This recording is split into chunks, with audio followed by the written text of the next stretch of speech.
All right, good morning everybody. Welcome to Property Economics and Finance 1. This is our second session, day 4 of the week, Property Economics and Finance 1, part 1. That was for editing purposes. All right, once again, good morning and welcome. Some new faces to the class, and also I'm sure there are some new students who will be viewing this online in due course. I trust you will remember what we covered in our last session, which is what you've already had an assignment. In fact, you have had 2 assignments, and the second assignment was, in essence, the work that we're going to go over today. Okay. Now, the first contact session, you will remember, we dealt with lump sums, single amounts, and we determined future values, present values. We worked on simple interest and compound interest and nominal and effective interest rates. That was the foundation, the basis for what we're going to continue with. Your second assignments are in. I've seen them come in, but they will be marked, let's hopefully say during the next week or so. Then you will be able to go online, find your graded assignment, and check your marks, like you did the first one. Great. Today I want to continue with lecture 6 of your notes, to start off with, lecture 6 of your notes, which deals with the use of logarithms. Now, logarithms, I know it's taught in high school in maths. I'm not going to teach you what logarithms is all about. That's a session on its own. I'm going to teach you, or show you how to use logarithms in order to determine an unknown variable. Now you remember there are 3 variables we use throughout. 3 variables you have to have before attempting to solve a question. The first was the C, which stands for the capital.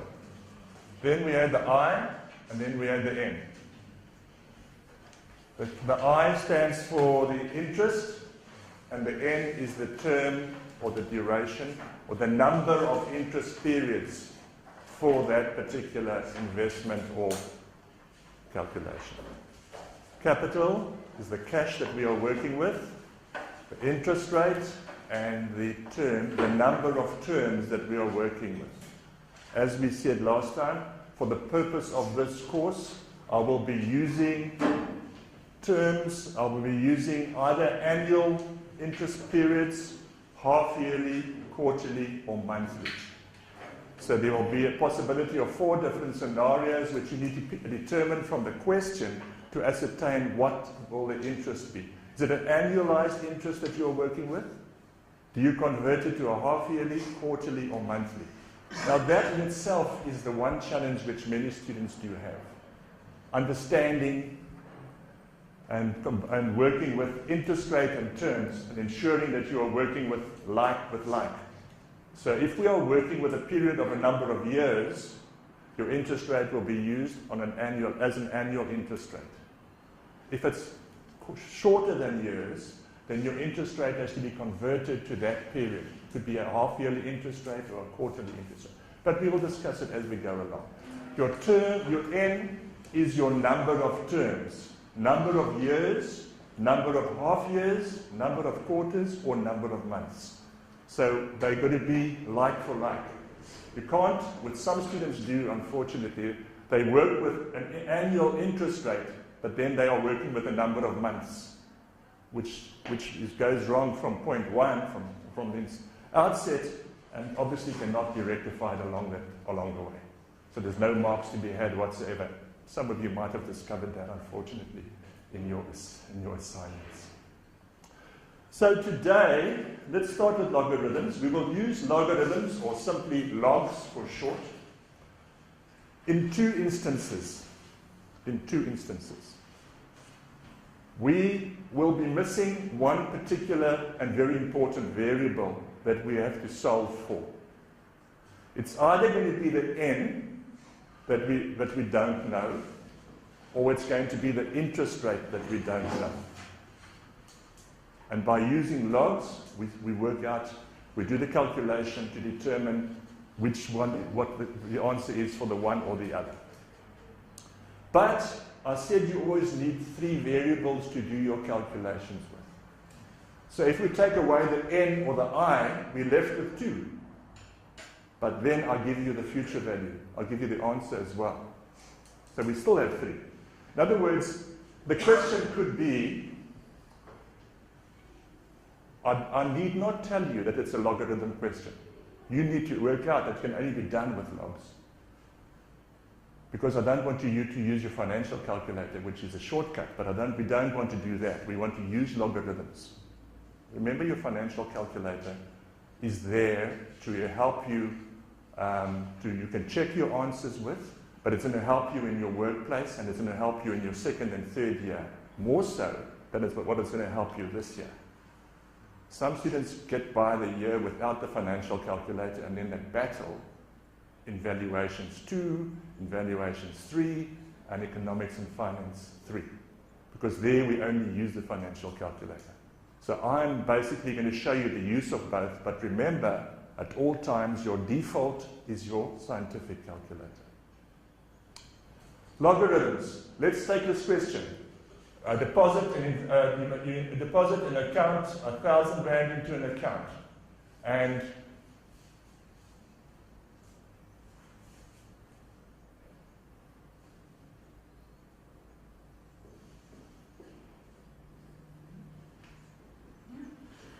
let's say this is your present value. That's your future value.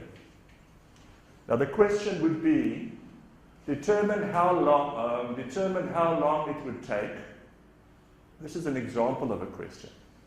How long it would take for an investment of 1,000 Rand to grow to 3,000 Rand at an interest rate of 12% per annum. Full stop. Determine how long it will take for 1,000 to grow to 3,000 at an interest rate of 12% per annum, and that is the unknown. That's the one instance when we would default to using logs, logarithms. Now, there's no formula for logarithms in your formula page. There's no formula.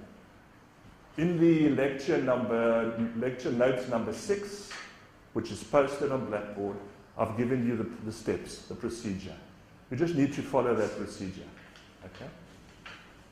So, it's based on the formula of future value of 1. So it's actually based on 1 plus I to the power of n. C times 1 plus. It's based on the future value of 1. That's how we use logarithms. So you can already see that the C would be, it would be C times 1 plus I to the power of n would equal 3,000. If you use that example. Right, so how would we start doing? You would say, you try and substitute now, you've got the variables that you can work with. You would say 1,000 times 1 plus 0,12 to the power of n equals 3,000. I might repeat certain things over and over again, and it's because those are the areas that students sometimes omit in their tests or assignments. We do every single step. We don't take shortcuts. We don't put dittos. We do everything in full. It's the discipline that I'm looking for this particular subject. In the long term, you'll see the rewards later on. You might not see it right now. So that's step number 1. Remember, we always divide the interest rate by 100 to get to a decimal of 0,12. Always working with decimals. I have not told you in this instance that the interest is being compounded in any other way. And I've given you an annual interest rate. So your default option must always be it's now per year. I haven't told you that the interest is compounded in any other way. Right. Now the question, because it's an equation, what's on the left-hand side of the equal sign equals what's on the right-hand side of the equal sign. So what we do to the left, we must do to the right. It's a mathematical, arithmetical rule. Otherwise, it's no longer an equation. Okay.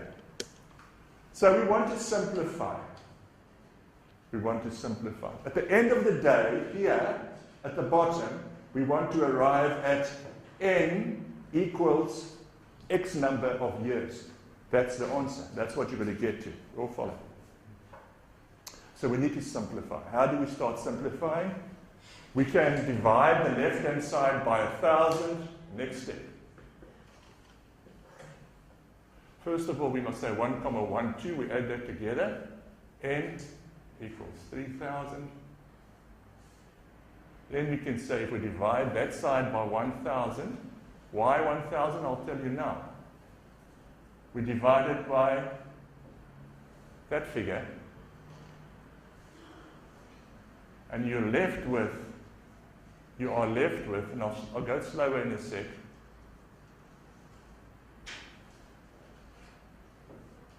If you divide each side by 1,000, the 1,000 cancels out on the left.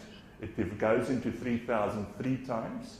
So you are left with 1,12 to the power of n equals 3. That's the next step. Okay? Now this is where we're going to start getting our heads around the concept of logs or logarithms. Because we now want to bring n to the bottom here.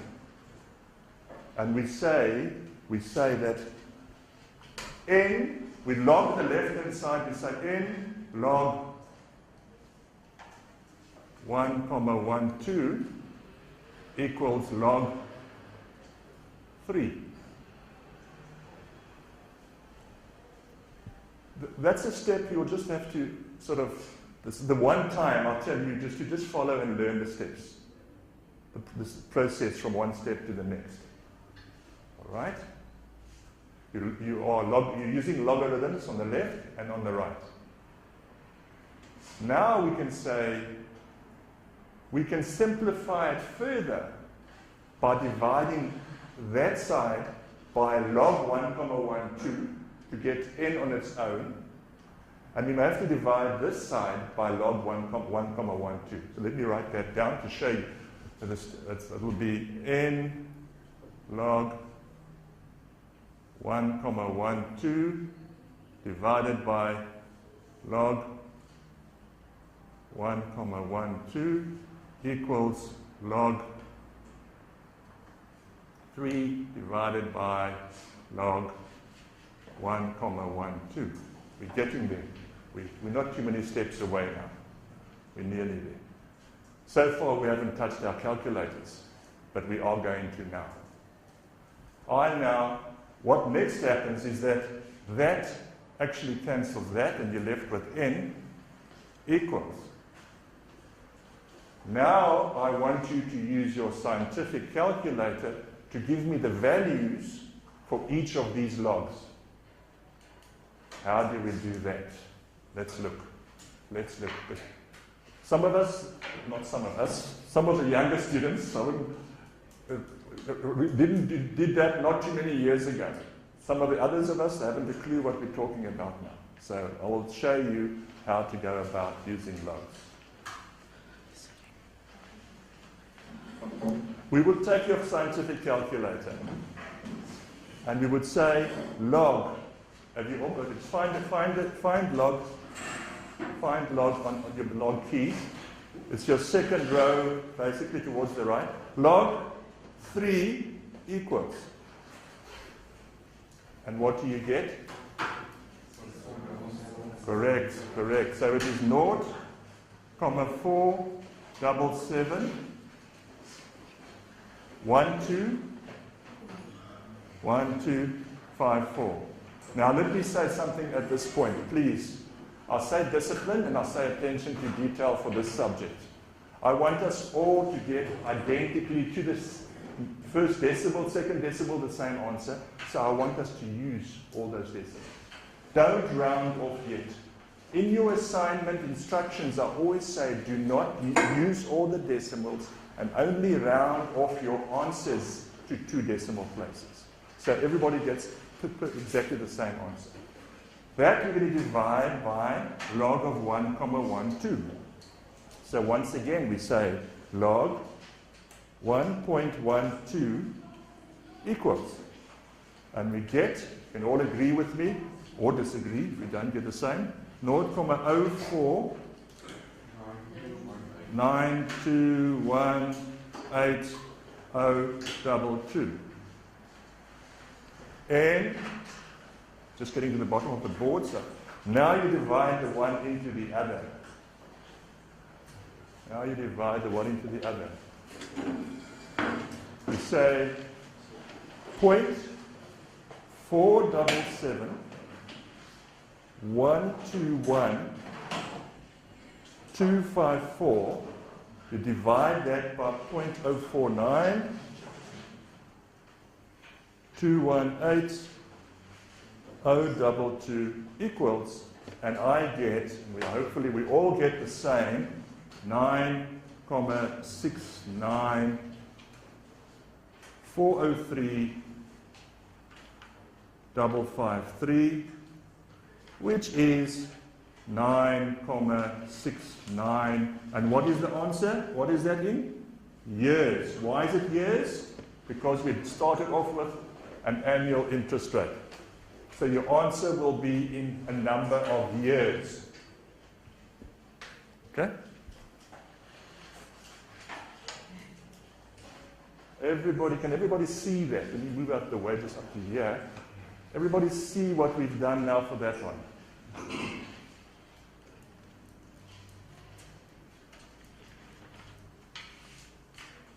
And what you can do, if you don't believe me that this is correct, you now do that, c times 1.I to the power of n, using that as your n, and you will get the 3,000.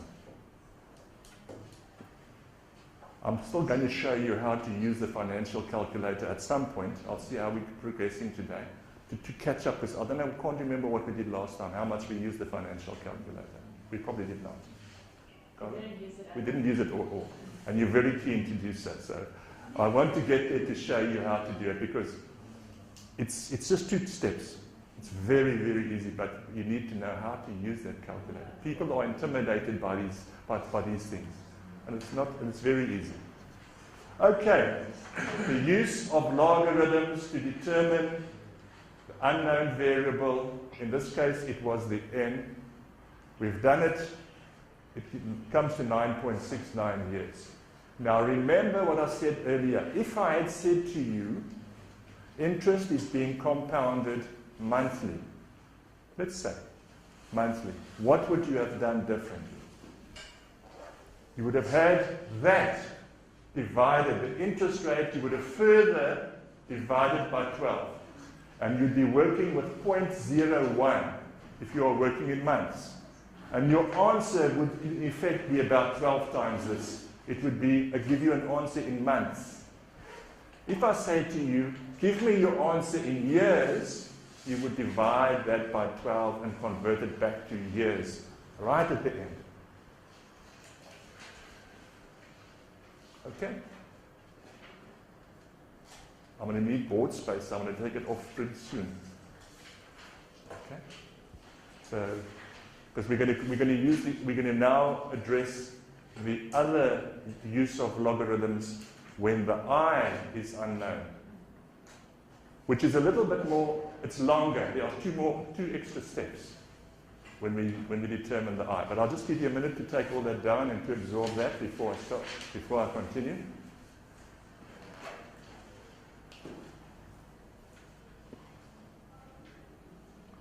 In fact, maybe I can do the other one on this side of the board, so I'm going to use the same scenario, but with the exception that I'm going to give you the N and not the I. But I'm going to give you the same example so that you'll see the numbers are correct. Follow? So what I will do now is I'll change this. I'll change this right here. Because I will need the space on the board. So I'm going to say to you,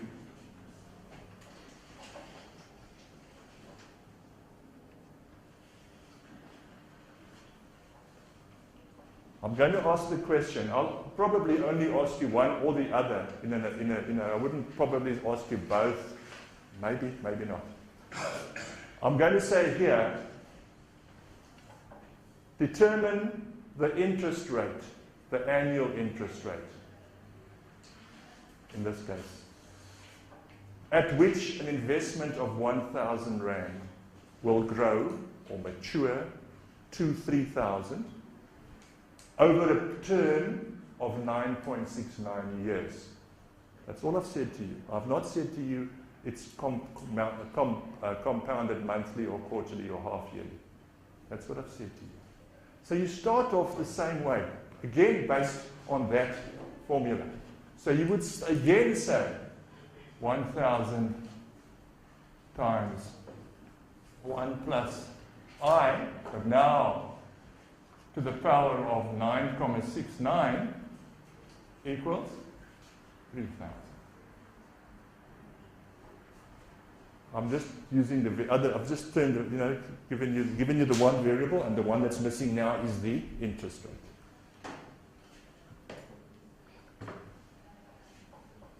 That's not a 2, by the way, that's an I.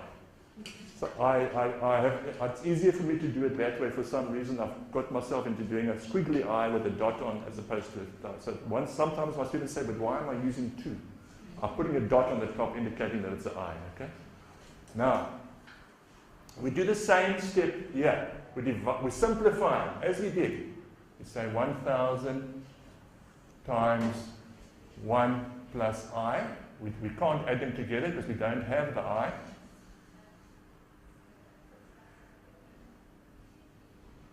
Divide that side by 1,000. Divide this side by 1,000. You get 1 plus I to the power of 9.69 equals 3. Similar to what we did in the other example.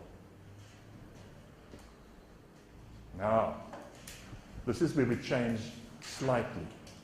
We change slightly.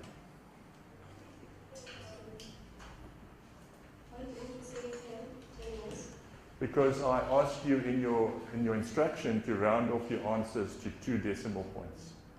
And if you round that off to 2 decimal points, if that third decimal is a 5 or greater, if it was a 5 or greater, it would become 9,70. If it's a 4 or less, you just drop it off and it remains 9.69. Good question, because a lot of people do the rounding wrong as well. But if you had done that step and given me 10 years, you may have got it right. I might have given you the correct ones. Because that, you got there and you just was your rounding. It was just your rounding. But I would prefer you to round as per the instruction. Right. Let's get back to the example. Once again, we say 9. Now we say 9,69 log 1 plus I equals log 3. Log 3. Okay? Now, if we want to get that isolated, because that is the unknown. We want to get that isolated. All right? So, what do we do if we want to get that isolated? What do we have to do to this side? Divide that side by 9.69. So 9,69 log 1 plus I to the power of, no, not to the power of anything, equals log 3. Now if you divide that by 9,69, you must divide log 3 by 9,69. 0.69. Right? That cancels that out. And you are left with log 1 plus I equals, what is log 3? We did it just now, 0.477. 121, 254. I know that my calculator gives me 9 decimals. So I expect to count 9 decimals when I'm writing it down. Just as a rule of thumb. Divide that by 9.69, which is log 1 plus I equals, someone done the division? Shall I just do it quickly? 0.477, 121, 254, divide that by 9.69, and I get 0.049. I would just like a confirmation. 049, 238, 519. Yes? Yeah. Thank you. Right. Can you see where we're going? But now, we've got to unwind this log. We must get rid of that log there. Not so. We want to get, ultimately, I equals the answer, percent per annum. That's what your answer will be. How do we get rid of that log? Carla, do you know? I'm sure you will know. Read it to the other side. So you're going to say 1 plus I log. Okay. We now have to use. Thank you. That's the word I was looking. I asked you because I thought you looked like the youngest in the class, and I thought you would know that. We have to use anti-logs. We have to do what we call anti-log that side. And anti-log this. So 1 plus I, 1 plus I would be anti-log. I'm running out of space, but I'll just go on to the next board just now. Anti-log 0.049 238,519. Let me just also say that your lecture notes is exactly like this. They're using different examples, but it's got all the steps. It's in your notes, very clear. Those notes are believed to be very student-friendly, and you shouldn't have a problem. Students have a problem with interpreting the question sometimes. Then they jump to the wrong formula. That happens from time to time. How do we do the anti-log? We clear our calculator, and we say, second function, your orange button, top left, log, you'll be amazed how simple it is, 0.04, 923, 8519 equals, what do you see? 1.12 plus a few decimals. So I think what I'm going to do for the ease of everybody, I'm going to move on to this side of the board, continue that on this side of the board instead of trying to squeeze it in at the bottom.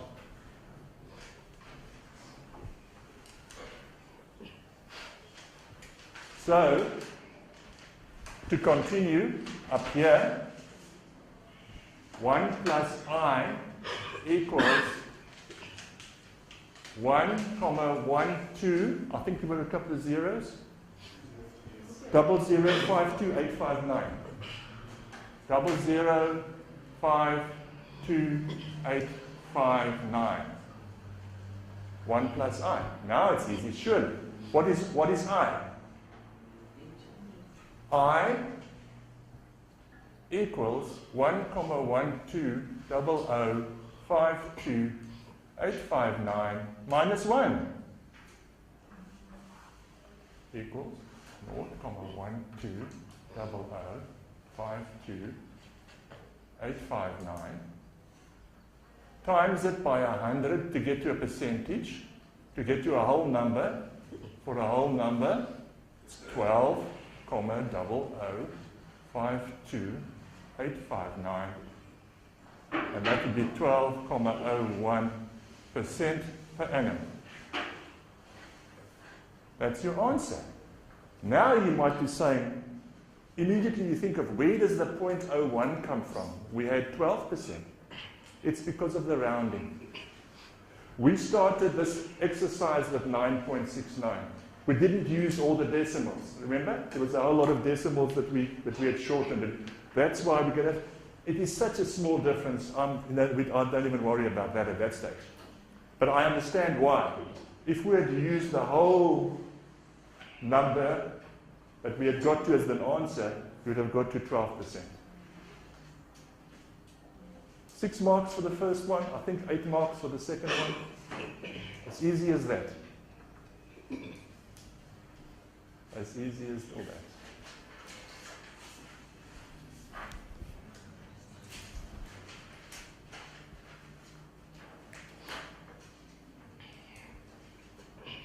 Everybody happy? Everybody happy? At the end, we will have time, and if any of the students in the class want additional help, we can do that on a one-on-one basis afterwards. That's using logs to determine an unknown, to solve for an unknown variable. Okay? That's what I'm looking for, an unknown variable. Now I wish to move on from logs, putting logs aside, and to continue with the next formula. Remember, we use for the year, we will ultimately use 2, 4, 6, 8, 10 different formulae. I think it's called multiple or formula. We'll use 10 of them, and it becomes more and more interesting as we progress. We started with the simple, basic foundation formulae, and we're moving on now. Okay. Has everybody got that on the board? Can I clear the board? So I need the board now.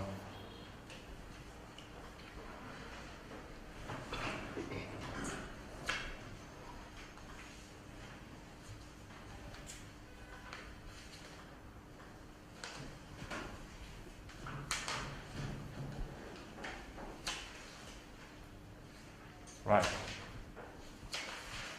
Up to now, we've been working with single amounts, a lump sum, present value, future value. 1,000, future value of 1,000 over 9,69 years at 12% per annum is 3,000. Lump sums. I'm going to just bear with me while I do these 2 timelines on the board. You all know what a timeline is. It's in your definition, right?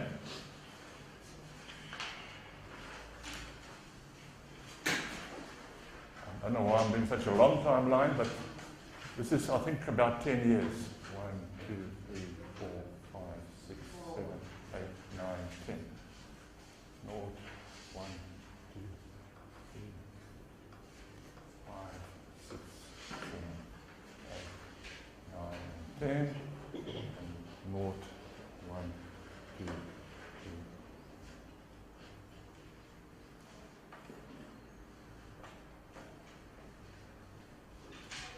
I want to now move on from the lump sum scenario, from the once-off single amount deposits or investments, to what we call annuities.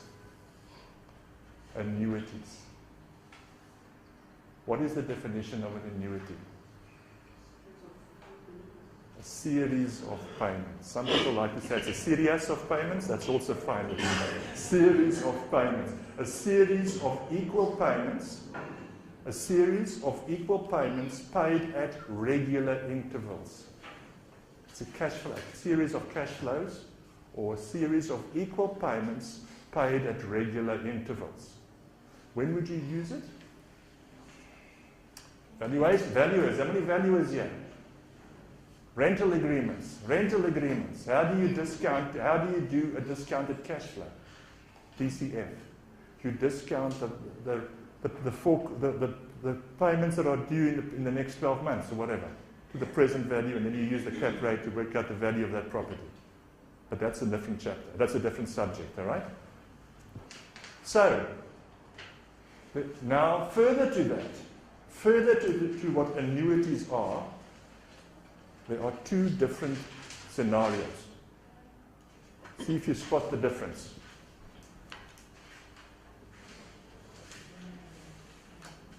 This is a payment, okay? My payments. My P standing there for payments, payments, payments, payments, payments.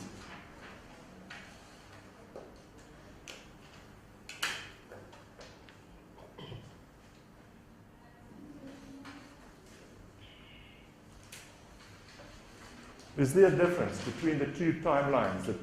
Yes, there is. Good. Everybody spotted it. What is it? Payments for end of the month.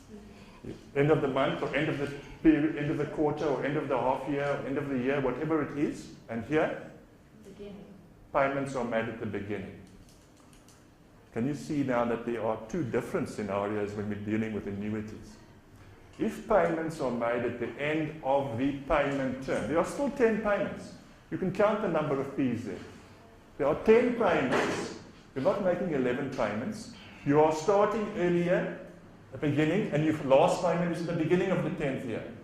Here you are making your payment at the end of the first year, and here your payment is at the end of the 10th year.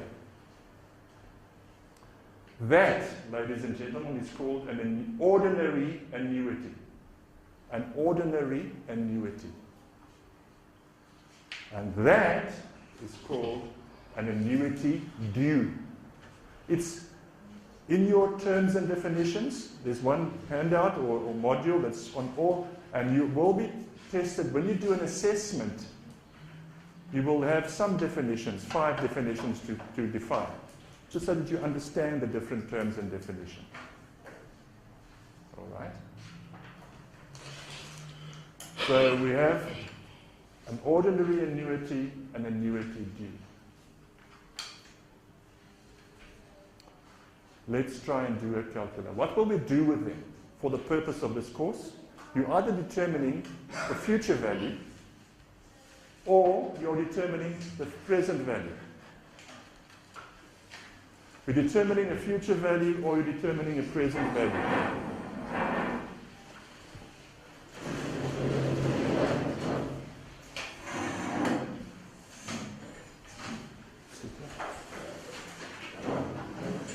Alright, so as we did for lump sums, your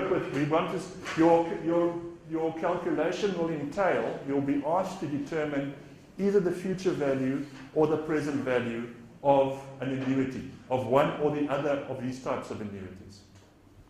So let me give you an example.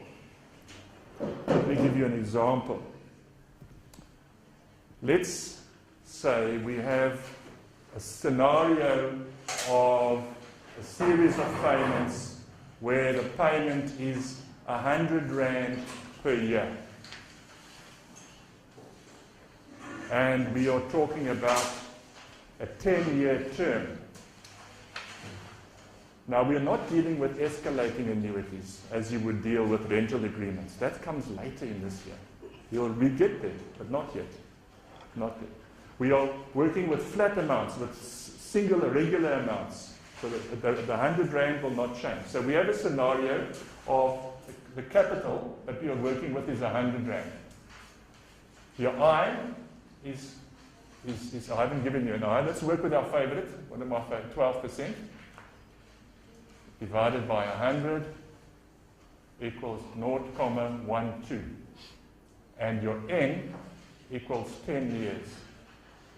I always do that, and I see some of you do it precisely like so, which is perfect. I always do that on my calculations. On the right-hand side, I tell myself what are my variables that I'm working with. 3 variables, the capital, the interest, and the term. CIN, I always use it in that way. 100, 0.1, 2, and 10. Now, so each of those payments represent 100 Rand.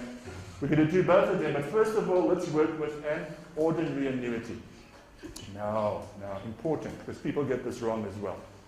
How do you know from the question that it's an ordinary annuity where payments are made at the end of each payment period, and or that payments are made at the beginning? In other words, it's an annuity due. By reading the question, how do you differentiate? Can you see all these little things that you need to follow clearly? Because if you set off in an incorrect way, then your whole calculation will be wrong. It's easy. Read the question clearly. If it says payments are made in advance, up front, at the beginning, on the first, it's telling you payments are made at the beginning. If it does not tell you that, it will revert to an ordinary annuity where payments are made at the end of each payment period. It's like the interest one. When it says simple interest, then you know it's a simple interest calculation. Not now, but for the previous examples we did last time. If it doesn't say simple interest, it's automatically a compound interest calculation. Similar to that. If you're not told it's payable up front, in advance, at the beginning, or on the first of the month, or whatever it might be, then you know it's made in arrears. Future value of 1 per period is what it's called. Future value, 1 payment per period. As opposed to the future value of 1, which dealt with a lump sum. Okay? Right? So, the formula is 1 plus I minus to the power of n minus 1 over I. Now remember, the formula in itself is not going to give you the answer to the question. The formula is what we multiply the capital value by. Understand it? So, we have to say C times 1 plus I, n minus 1 over, the C is actually in the middle, eh? The C should actually be, just so that we don't get confused here, the C actually, off as well, it's C times that. Right? Now, please, when you don't get marks for anything you've done so far on that board. That's just to get you off on the right path. When you start substituting your symbols with the actual values, that's when you start getting marks. And when you start doing so, do it across the whole step. Don't do part of it and then still use the n.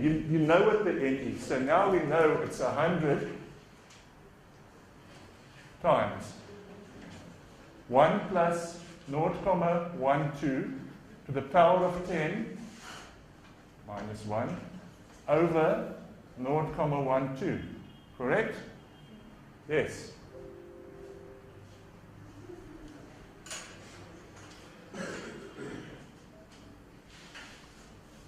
Simplify all the way. 100 times 1.12 to the power of 10 minus 1 over 0.12. Simplify 100 times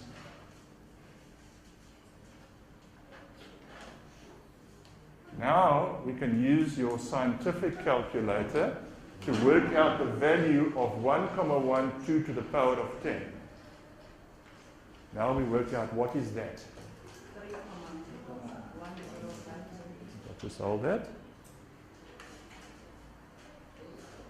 3.10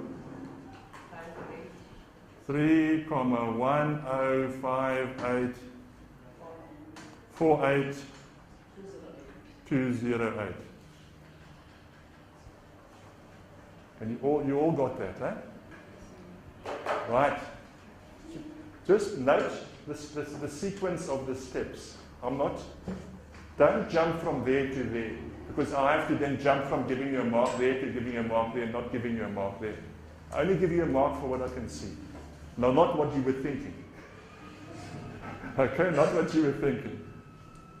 So it's 100 times 2,1058,48,208. Divide that by 0,12, which is 100 times. Just divide the one into the other. 2.1058, 48208 divided by 0.12 equals, I get 17.548. 17,548. 7. Thank you. And if I multiply that by 100, I get 1754,87. That will be my rounded answer. Because the third decimal following here would be a 3, it's less than a 5, so your answer remains 1754.87. As easy as that.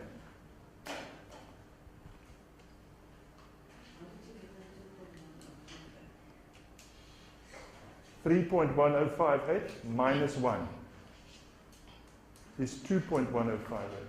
It's part of the formula. This is the formula.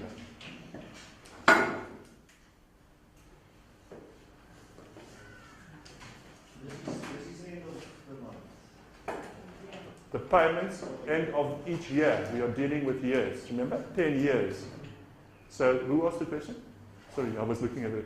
So it's an ordinary annuity. Payments are made at the end of each payment period. In this case, each payment period is 1 year. So at the end.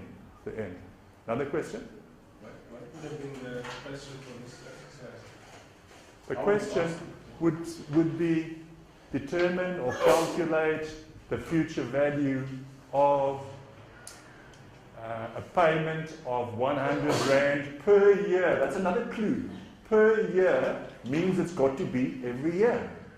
For 10 years if it is invested at 12% per annum. The wording can alter. Part of the challenge is to understand the question, believe it or not. Not just doing it. But there's no intentional trick questions. There's no intentional trick questions.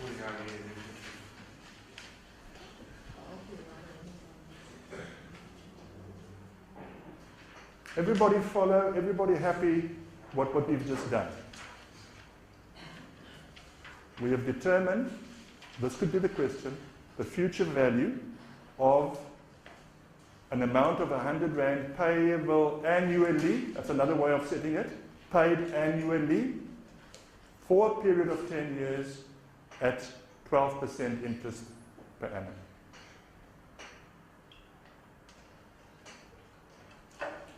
I think that before going on to the next one, it's time just to clear our heads for a few minutes and we'll have a short break. Thanks, good.